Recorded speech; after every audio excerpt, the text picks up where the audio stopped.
Welcome to Collision, the podcast where we discuss the fun and sometimes complicated collision of real life and trusting God.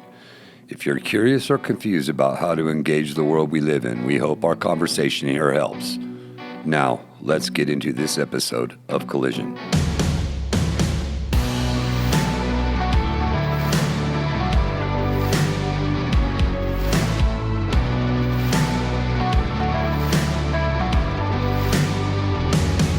Well, welcome to the Collision Podcast. James, I hear that's what we're calling our podcast these days. It is Collision, and I love the name. Yes, it is good. So here we are in week 2 of our brand new podcast, and so far we've had a good time. Week 1, week 2, we figured out how to work our technology again, and so 2 pastors doing that's always exciting. But here we are today, and kind of starting off our podcast today. Eventually, we're going to talk about faith, but I just wanted to ask, have you seen these He Gets Us commercials that are all around on sporting events and stuff right now? I have. I've seen them, and it's been fun having buddies who are watching games with friends, and during the commercial breaks, you know, the commercial comes up, and one of my buddies the other day said, everybody got quiet and they heard the story, and then at the end when there's the punchline about Jesus, the whole room turned to him and was like, hey, what do you have to say about this? And he's a rugby player, and his answer was, it's like when somebody throws you the ball and you're not even in the play, you know, it's like, and you got to do something with it, you know? Absolutely.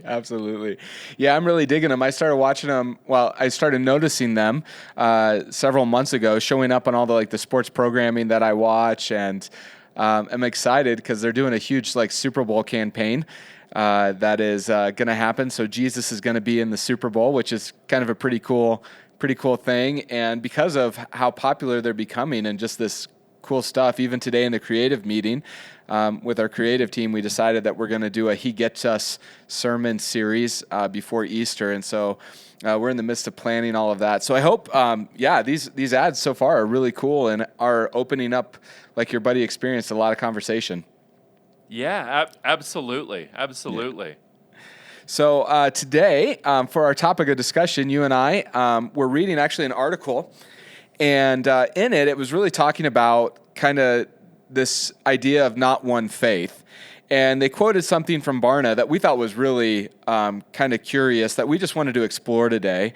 And the quote was this, is that according to a recent Barna study, Gen Z is both the most unchurched generation ever in the United States, and it's also the most open generation to spirituality.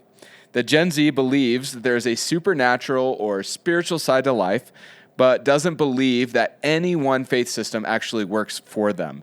And so that is pretty huge. And when you dial down even further, what is so fascinating about this is in the very same study, it found that 59% of Gen Z are more open to God today than they were before the pandemic, which is higher than any other age group, including who we would go to for the boomers, who we think are super church, but only 34% of boomers are actually more open to God today than they were the pandemic. And so, what do you make of all of that? Yeah, I mean, two specific things. One is I think there's always been a culture of equating spirituality to liturgy or church activity. Yeah. And I think it's a generation that with seeing kind of the use of power and the abuse of power that I kind of see the organized institutions being played for decades by politicians, right? I don't know if being a part of an organization actually makes you more spiritual, which honestly, as a pastor, I agree with them, right? I mean, there's a lot of the structure that kept me away from Christianity for a long time. But I think the other thing is that people are looking to ultimately still be in control, and freedom is such a big thing in our culture, right? I mean, our culture kind of tells everybody to fly you're a freak flag, whatever it is, and freedom and your ability to express that. And at some level, I think spirituality has to be submission to a higher power. Absolutely. and I think that's a thing that a lot of people are rejecting. So it's not just church leadership, but it's this idea of I want a God and I kind of want them to be like me, Right. Yeah. and there's a collision, kind of like our name, that Yeah. occurs when that happens. When if there is a God and if he collides with your supremacy, yeah, you got to work that out, man. Yeah. Yeah. When I think about this, it is, my generation, the millennial generation, was the first generation that, when it looked to spirituality, didn't first go to the church, and now you have the Gen Z, which is the generation next, right? That's going, man, we're super spiritual, but we're not even sure what faith system to belong to. And I think that part of that is what's like kind of heartbreaking to me, I think, in that is, you and I are pastors and we believe, that Jesus is the Son of God and the Savior of the world. And yet the church, Big C church, right, particularly in America, hasn't done a very good job of showcasing who we are as the family of God. And to your point, right, that the church has become political, whether it's the right or the left, churches are aligning themselves politically. I think that one of the things that's torn down the church is the sexual scandal, first with Catholicism in the early 2000s, and now currently with the Southern Baptist Convention. We have the moral fall of pastors every month. It seems like there's another high profile pastor that falls. But I think all of that really is like when you come to the church, are you experiencing God? Are you experiencing life that Jesus promises? Right, that Jesus doesn't just promise us just a ho hum life. He promises us a life that's abundant. And it's on the church, I think, and as church leaders to go, man, how are we helping people experience the God who loves them? Not just like, from listening to a sermon or even singing songs, but actually experiencing him. And I think COVID highlighted how poor of a job we've actually done. All the churches closed and all the people left. And, the next couple of weeks, pastors were like, in depression because it was like, almost nobody cared. And and it just showed a huge hole in what we call discipleship. Well, and the interpersonal, the relational aspect of Christianity that we kind of took for granted, where like when COVID happened and everything was digital, and all of us were experiencing or trying to experience God from our living room. And it was kind of nice to be able to eat pancakes and worship at the same time, right? For a while there. But we missed something that was intrinsically part of Christianity forever. I mean, I didn't grow up in the church, but I knew enough to know about like church potlucks and weird fellowship times in the basements of churches, right? Like I never wanted to go, but now that I'm a Christian, I totally get why that's such a part of the movement of Christianity is fellowship and human interaction. And I mean, I'm not an advocate to bring back potlucks in the basement. We don't have a basement. I thought that's where you were going was, let's bring that back. Bring back potlucks. That's what I heard. That's what I heard James said. Bring back potlucks. Casseroles and lasagnas. That's right. But at some level, I mean, just the idea of being accepted by another human being in Jesus' name, it solidifies being accepted by God. And I think culturally, when people aren't able to experience that, and for a lot of people who are experiencing God, and here in Colorado, right? I mean, like our mountains and our rivers and the beauty of God's creation. There's a lot of people that feel close to God, but it's a distant general revelation kind of a way, because it's not personalized to where God through another human being says, I love you, I like you, and I want you to be a part of my family. Yeah, absolutely. Back in the I'm sure you've heard of it, the kind of the concept of the third place. like everybody has three places in their life. You have your home, your work, and then you have one other place. And this is what made like Cheers so huge, right? Or Friends. Chandler's apartment was, Yeah. the third place. The bar was the third place for people. And I think for up until about, the late 90s, the church for a lot of people was the third place. It was the relational connection. And then I think, social media exploded and nobody knew or the church didn't know how to handle social media or what to do with social media. And all of a sudden, people didn't need to show up on a Sunday to see how their friends were doing. And since there wasn't any like undergirding of relationship with the transcendence of God coming together in that way, that we start to see, right, really in the late 90s, the beginning of the decline of the church, where the relationship begins to become less, right? The spirituality that maybe we thought was there wasn't communicated in a way, and people just walked away, and now in droves, to the point where, the younger generation that are becoming adults right now go, man, we are super spiritual. We are all about God. We just don't know where to find him. Yeah. And I think one of our big convictions here at Crossroads is that connecting to God is a holistic experience. Where Absolutely. We're in various traditions. I mean, some of it's all about prayer, right? So, or others, it's all about studying the Bible. And for us, it's absolutely those things, but it's doing it in the context of real relationships. I mean, we just had a gathering with men at Crossroads, 50, 60 guys at our church. And it was incredible to see guys come together. And I mean, guys, I don't know about you, but it's easy for me to kind of see people and it's like, hey, you've got a shirt and you have pants on, you kind of have it all together, right? And you probably had a background similar to mine. And when guys start talking and they get vulnerable and they start telling their backstory, and then you hear how God intersected that, man, that is life-changing. And that's part of this holistic spiritual growth that we're really trying to encourage people into. I mean, sermons and worship experiences, are great, but the Christian life, experiencing God, is more than a worship service and a sticker on your car. Does it make sense? Like Absolutely. It goes deeper than that. Yeah, and I think that, this whole idea of, not one God and looking to a plethora of gods or a plethora of faith systems to build your own faith system is not something new, in our culture. Like right now, people are freaking out and, this study came out and immediately everybody's like, oh, what are we going to do? What are we going to do? And yet, the Bible actually addresses this, and as we were kind of preparing for this, immediately both of our minds went to Acts 17, which is the great story of Mars Hill.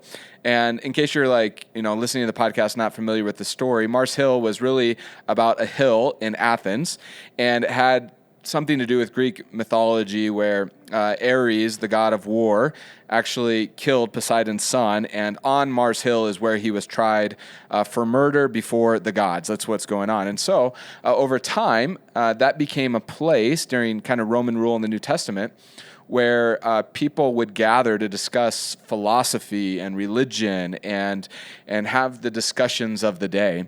And so, in the story, Paul's actually, been sent off because people are trying to kill him. They're like, and like you said earlier, they're like, hey, let's go to, when we were talking before, here's some money, go shop in Athens. And he finds his way to Mars Hill. And as he gets lay up there, lay low. And he finds himself in the middle of, this place that has all of these gods. And one of them is to the unknown God. And out of that, Paul delivers one of the most memorable and most important gospel presentations that we have in all of the scriptures.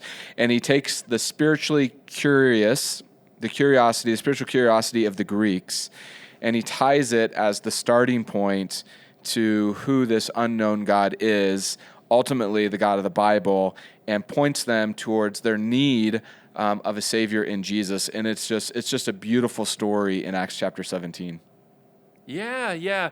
And what I love about that story, and you preached a couple weeks ago about Cornelius, like this a guy who wasn't a Jewish person, but was super interested in the God of the Jewish people. And in both those stories, it doesn't begin with criticizing Yes. their belief system or their practices. It begins with acknowledging the sincerity of their desire, Yeah. and then doing what you can do to fill in the gaps in their own personal discovery of who God is. And I think in so many settings, like there's this kind of a rock throwing that happens because people with sincere hearts are like, I'm just trying to get to know God, whoever he or she might be. And someone will bash them and say, God's a he, and you shouldn't. And it's just like, well, they don't, it's like, meet them where they're at, and help them understand and lay a breadcrumb so that they can come to know maybe the God that you've experienced. Yeah, that's such a good point. If these stats by Barna are correct, which we don't have any reason to believe that they're not, but basically when it comes to Gen Z, right, Gen Z is the oldest. Gen Z is about 24, right? The youngest is somewhere 16, 17 years old. And so when you're walking and seeing a young person who is in high school or college, 6 out of every 10 of them are more interested in God today than the boomer generation, that built the church. And that's not something that's scary for me. That's something that goes, man, it feels like God is opening the door. And like you said, they're not going to walk through the door if rocks are being thrown at them, right? They're going to walk through the door if there's an invitation to come and to explore and to actually experience this God who they're looking for, but just quite haven't found or don't trust the people who are telling them who this God is. Did you see that? That was an amazing catch with my... So, this actually is not too far from your story. As we've worked together for the last several years, one of the things that I so appreciate is how open you are with your own faith story. You didn't come to faith, in your youth. You didn't come to faith, because mom and dad took you to church, and at 6 years old, you saw that you didn't want to go to hell and made a commitment to jump into the waters of baptism and trust Jesus the rest of your life. That's not your story. Your story is actually a story of growing up in California and not really till your late teens, early 20s finding Jesus. And I just thought that it would be good just for you to share a little bit about your story, because I think your story probably is more representative of what Gen Z and millennials are going through today and what they're experiencing and what they're looking for. And so would you just take a moment to share your story? Yeah. So as a teenager, I was indirectly not interested in Christianity because of like the moral majority and Christian coalition and just kind of that early relationship between religion and politics. So I kind of wrote off Christianity early on. Like, I know I don't want to be in their club. That's right. And then, when I was 19 years old, a series of kind of life circumstances made me really like want to know if there's a God out there, who are they? And what do I have to do to be good with them? Just because, kind of some cultural things and the idea of if I died suddenly, like I kind of want to have this box checked, right? So in a general, I didn't want to necessarily know God, but I wanted to be okay with them, whoever they were.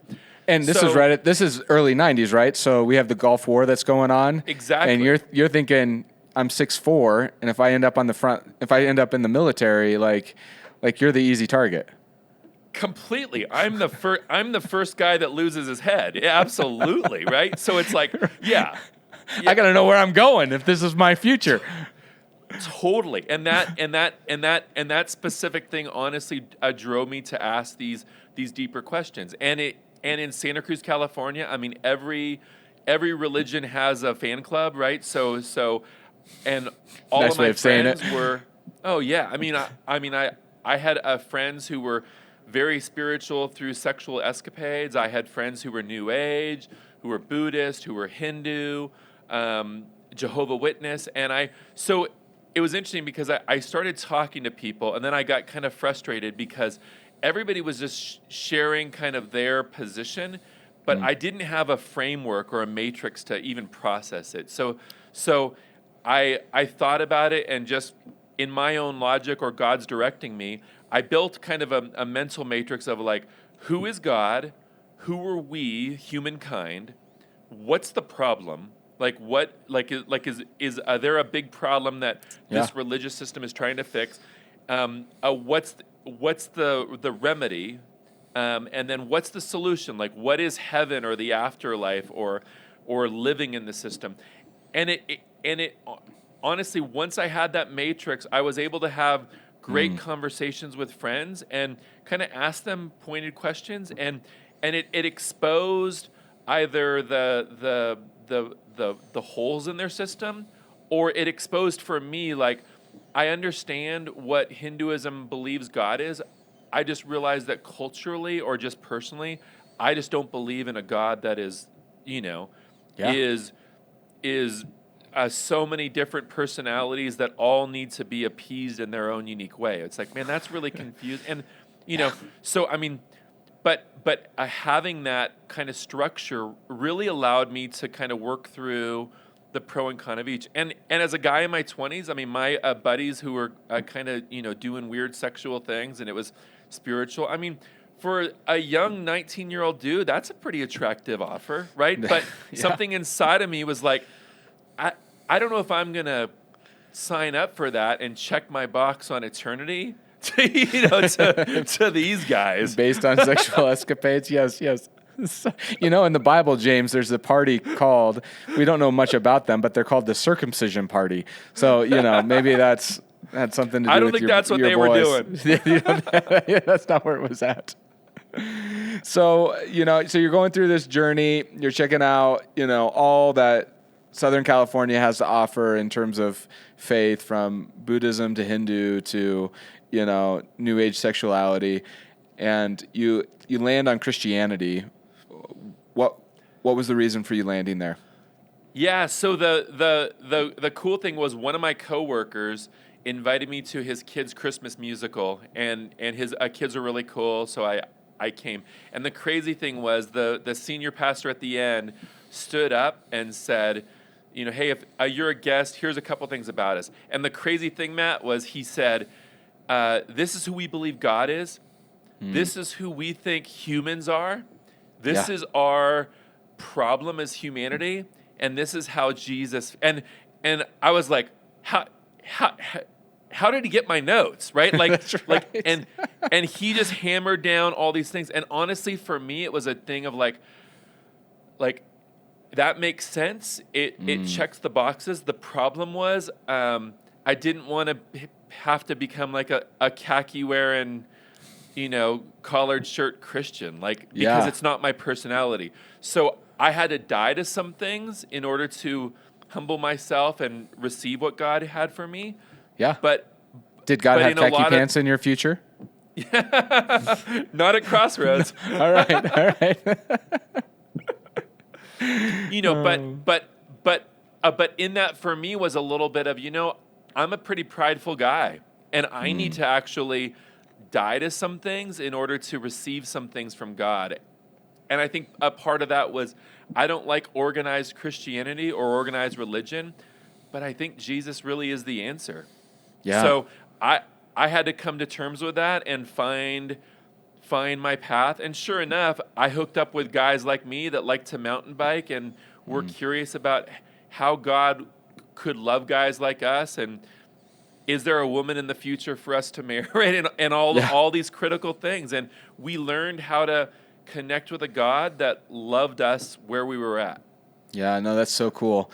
I think that a lot of times, when we talk about this, and one of the things I appreciate about your story is that when it comes to talking about, not one faith, we put people in like two categories, right? Like, you either have the atheist who goes, there is no God, right? Or you have the agnostic who says that there's a God, I'm just not sure which God that is or who that God is.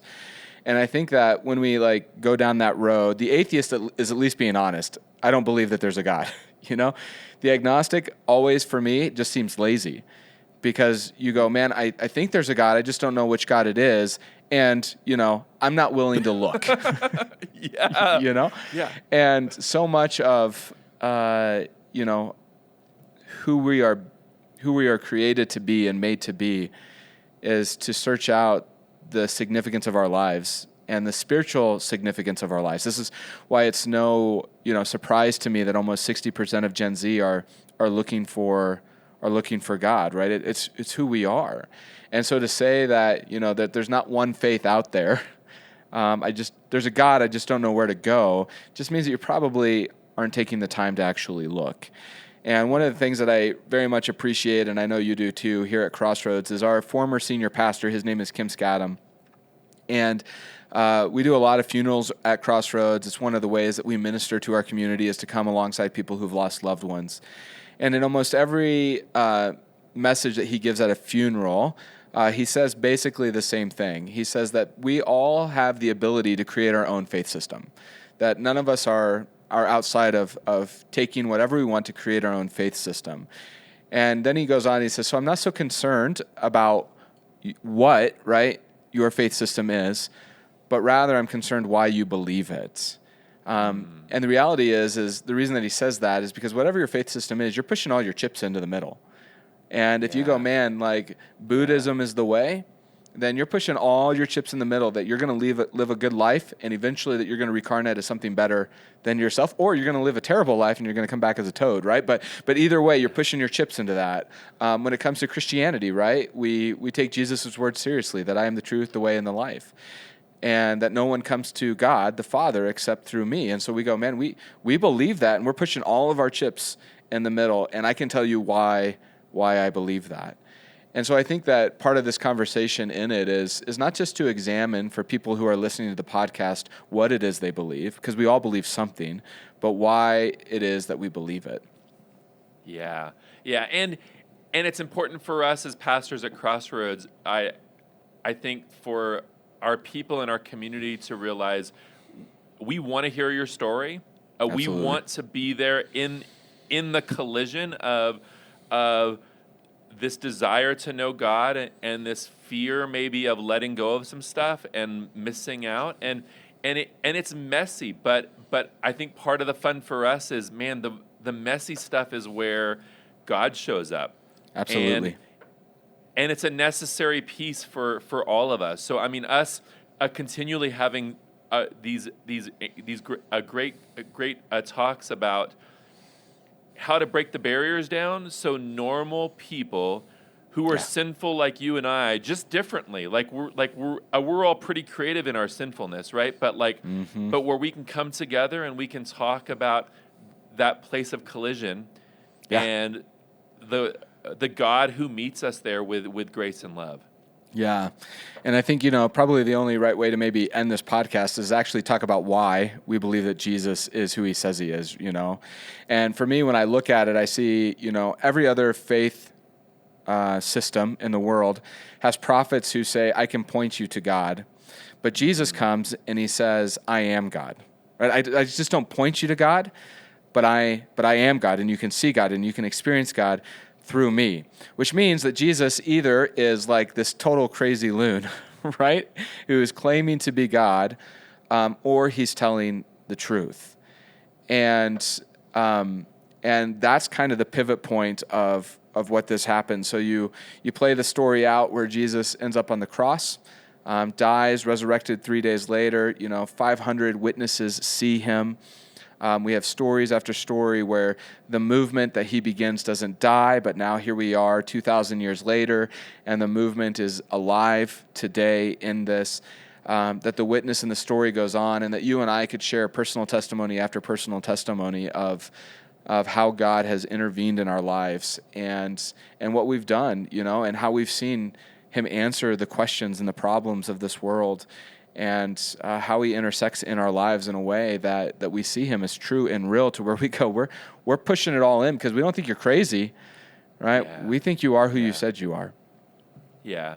And for me, what really pushed me over the edge toward following Jesus was the idea that we celebrate at Christmas, that God came for us, that every other God lays out a standard and says, hey, jump as high as you can, work hard, and we'll see in the end if you make it. And the idea that Jesus came looking for lost sheep And at 19 and now at my age, it's like, yeah, there's still parts of me that I'm still lost. And I love that Jesus is still looking for me and loves me in my brokenness, and loves our listeners wherever they are and what they're wrestling with. Yeah. So as we wrap this up today, I just want to let our listeners know that at Crossroads, we welcome questions, and we invite skepticism. We invite people who are seeking, and that doesn't scare us. We actually enjoy entering into those conversations. And so as a listener, if you ever have a question, you certainly can email us questions. You can just simply do it at info@crossroadsabc.com, and those questions will find their way to James and I, and we would love to create future podcasts that are answering the questions that people have when it comes to the faith. Like I said, we are in the midst of just starting a sermon series here in a couple of weeks on the whole ad campaign of He Gets Us. We're really excited for what that's going to look like. And so if you've seen those ads and you're interested in this Jesus that those ads speak to, don't be afraid to check us out at crossroadsabc.com. Any last words, James? Have a great week, people. All right. We'll see you. Thanks for joining us. We'll catch you next time. Thank you for listening to Collision. This podcast is a production of Crossroads Church in Thornton, Colorado. For more excellent content, please visit crossroadsabc.com.